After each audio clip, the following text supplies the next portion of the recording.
அதாவது சமையல் ஒரு கலைனா சாப்பிட்றதும் ஒரு கலை தான். இந்த தொடக்கறி சாப்பிட்ற எல்லாரும் நினைக்கிறாங்க, அந்த பீஸெல்லாம் சாப்பிட்றதான் தொடக்கறி நினைக்கிறாங்க. அது முக்கியம் இல்லை. பீஸை சாப்பிட்டு, அதாவது இப்படி காட்டுற மாதிரி இப்படி இருக்கிற பீஸில் இருக்கிற கறியெல்லாம் சாப்பிட்டதுக்கு பிறகு இந்த இருக்கு பாருங்க, இந்த எலும்பை குழம்புல நனைச்சிட்டு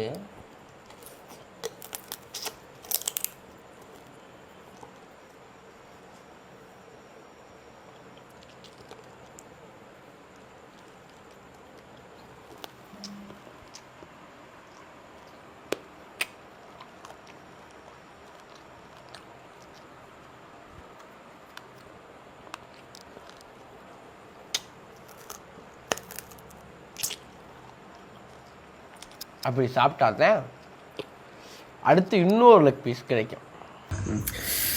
மத்தியானத்துலேருந்து என் உசுறு ஊரா இதில் தான் கிடந்துச்சு. நல்லா சாவக்கறியை உப்பு கறி போட்டு திறக்கி வச்சுருந்துருக்காங்க.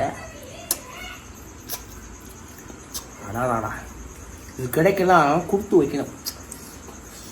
எவ்வளவோ சமையல் முறைகள் என்னென்ன இருந்தாலும் சாவலை வெட்டி பட்டை மிளகா, எவ்வளோ மிளகா எப்படி கிடக்கு வரல, பட்டை மிளகா தூண்டு எண்ணெயை ஊற்றிவிட்டு இதில் கறி எறியெலாம் இருக்காது,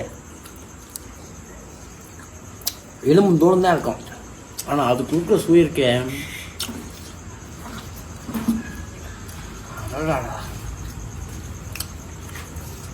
உப்பு கறி தான்.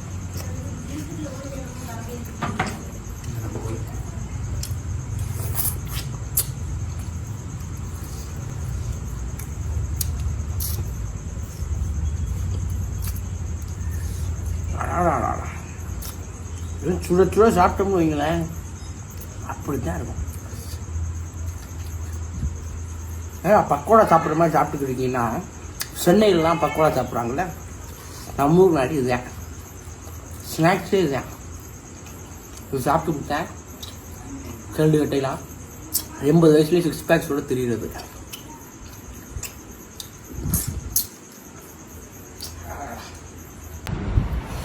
இந்த சொர்க்கமே என்றாலும் நம்ம ஊரை போல வருமா அப்படிங்கிறாங்களா, அது எதுக்கு? ஆனால் இதுதான் திடீர்னு சாவத்திறக்கி சாப்பிடணும்னு ஒரு ஆசை வந்துருச்சு. அம்மா சாவத்திறக்குன்னு சொல்லிட்டே இருந்தேன். டக்குன்னு ஒரு சாவலை பிடிச்சாங்க, கடைக்கு போனாங்க, திறக்குனாங்க. இந்தா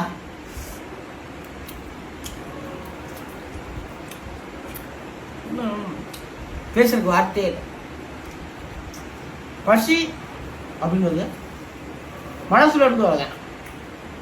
எல்லாம் புரட்டாசி மாதங்கிறாங்க, நம்ம புரட்டி போடுற மாதம்னு அதை வச்சுக்க வேண்டியது.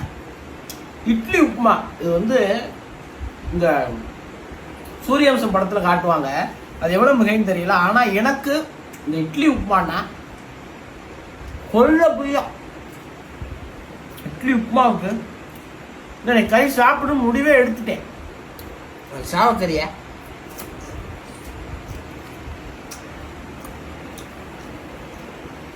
குழம்பா வைக்காம திறக்குங்க மாட்டேன். அப்போ திறக்கலை போட்டு பூரா மசாலா நாடா.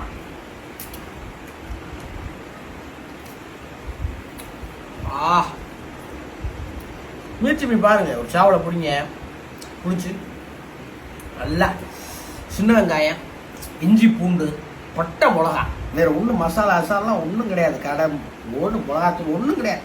இதில் போட்டு அப்படி அதாவது நம்ம முன்னோர்கள் ஓல்ட் இஸ் கோல்டு அப்படின்னு காரணம் இல்லாமையா சொன்னாங்க. பழைய கஞ்சி, நேற்று வச்ச நாட்டுக்கோழி குழம்பு, இது ரெண்டும் சேர்ந்துச்சுன்னு வைங்களேன், அதோட சுவைக்கு என்ன ஈடு இருக்குது இந்த உலகத்தில். அதில் எனக்கு ஒரு ஆசை என்ன இருந்துச்சுன்னா, எப்பயும் குழம்பு வச்ச அன்றைக்கே அந்த தொடக்கறியெல்லாம் காலி பண்ணிடுவோம். ஆனால் இதை கொஞ்சம் பழசாக்கி சாப்பிட்டு பார்க்கணும் அப்படின்னு என்னுடைய ஆசையை நிறைவேற்றிருக்கு. இந்த பழைய கஞ்சியில் கொஞ்சம் குழம்ப சார விட்டு, கஞ்சியில் கத்தனையோட வாயில் நிறையா தண்ணி வச்சு கொடுத்து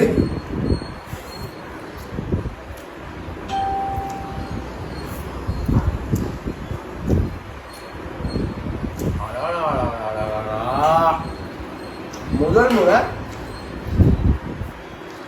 லெக் பீஸை பழைய குழம்புல ஊற்றி சாப்பிட்டுருக்கேன். அது வாங்க, இந்த எண்ணெய் குழம்பு எப்படி வருவாங்க.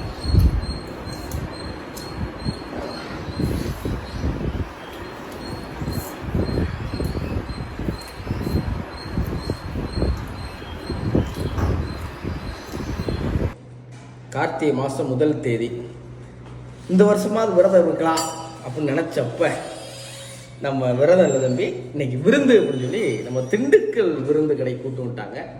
சட்டையை பார்த்தாலே முடிவு பண்ணியிருப்பீங்க. இன்னைக்கு நம்ம சாப்பிட போல வேட்டையாட போகிறோம். இந்த சீரக சப்பால செய்கிற மட்டன் பிரியாணி கிண்டும் போது உள்ளே இருந்து ஒரு ஸ்மெல் ஒன்று வரும் பாருங்க. இதுதான் நம்ம கடையில் இருக்கிறதுல ரொம்ப ரொம்ப ரொம்ப ஸ்பெஷலாக ஐட்டம். வறுத்து அரைச்ச குழம்பானே, அப்பா பாருங்க. அந்த கலருக்கு தான் காசு, அந்த கருவேப்பிலைக்கும் காசு கொடுக்கலாம், தப்பு கிடையாது. வச்சுருக்கீங்க ஈரல். அதாவது வீட்டில் கறி வாங்கும்போது எனக்கும் என் தங்கச்சிக்கும் மண்டை உடஞ்சி ரத்தம் வர்றது இந்த ஈரல் சட்டையில் தான். ஈரல் விரும்பிகளுக்கு அதோடைய அருமை தெரியும். அப்புறம் வழக்கம் போல் இதரமான ஐட்டங்கள் நல்லா இருக்கட்டும். இந்த வறுத்தறிஞ்ச குழம்புல கொஞ்சம், அப்புறம் தாளிச்சா, இதை நம்ம துறைய வேணாம். அப்புறம் இன்னொரு முக்கியமான ஐட்டம் அண்ணன் இறக்கியிருக்காரு, மூளை. மூளை இது வரைக்கும் நான் ட்ரை பண்ணதே இல்லை. நம்ம திண்டுக்கல் விருந்து கடைங்களாம் நம்பி இறங்கலாம்னு அதே ஒரு ஓரத்தில் வச்சுருக்கேன். பிரியாணி சாப்பிடும்போது முதல்ல என்ன செய்யணும்னா, கொஞ்சம் வெறுஞ்சோறு எடுத்து பிரியாணியோட தரத்தை தெரிஞ்சுக்கிட்டு அப்புறம் தான் இது எல்லாத்தையும் சேர்க்கணும். மட்டன் பிரியாணி மட்டனை வச்சு அடுத்த வாய் ட்ரை பண்ணணும். கறி கலண்டு ஓடுறதுல தான் ஒரு பிரியாணியோட தரம் இருக்குமா. வாயில் வச்சோடனே அல்வா மாதிரி கரையுது. அதான் இப்போ தான் தரமான சம்பவத்துக்கு இறங்க போகிறோம். ஆஹா, பிரியாணியோட கலரும் இந்த வறுத்தரிச்ச கலரும் சேர்ந்து ஒரு நிறம் வரும் பாருங்க.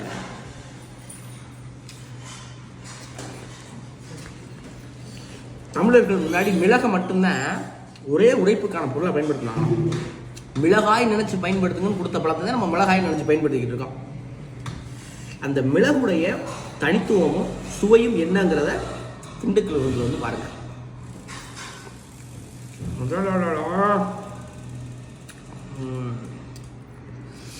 இதை பார்க்கும்போது என் தங்கச்சி நான் வந்தாங்க வருது. அது அந்த கிரேவியோடு சேர்த்து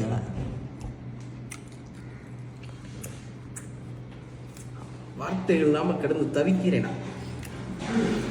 இந்த நேரத்தை பாருங்க.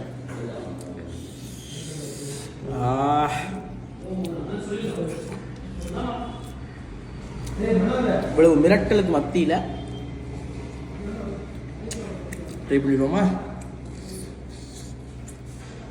மூளை விரும்பிகள் நீங்கள் நிறைய பேர் இருக்கலாம். இது சாப்பிட்டா சின்ன வயசில் மூளை நல்லா வளரும்னா கப்தா போய் சொல்லியிருக்கு. அப்போலாம் தவிர்க்கல. இப்போ ட்ரை பண்ணி பார்க்கலாம்னு இருக்கேன்.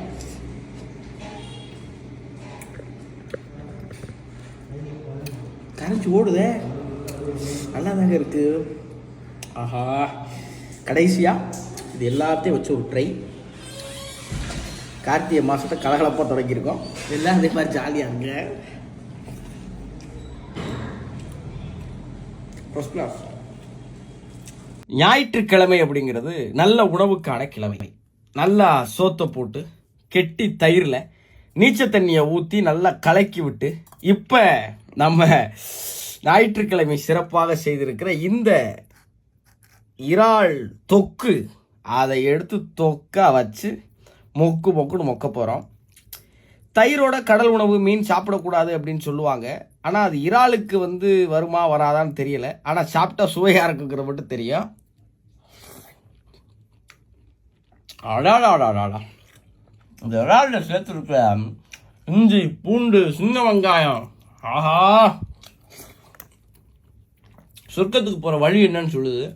அப்படியே இந்த பக்கமாக வந்தீங்கன்னா இந்த இறாலை எந்த பாத்திரத்தில் செஞ்சோமோ அந்த பாத்திரத்தில் இருக்கிற கிரேவியை பூரா சோத்தை போட்டே வலிச்சு எடுத்து அதை அழகா எடுத்து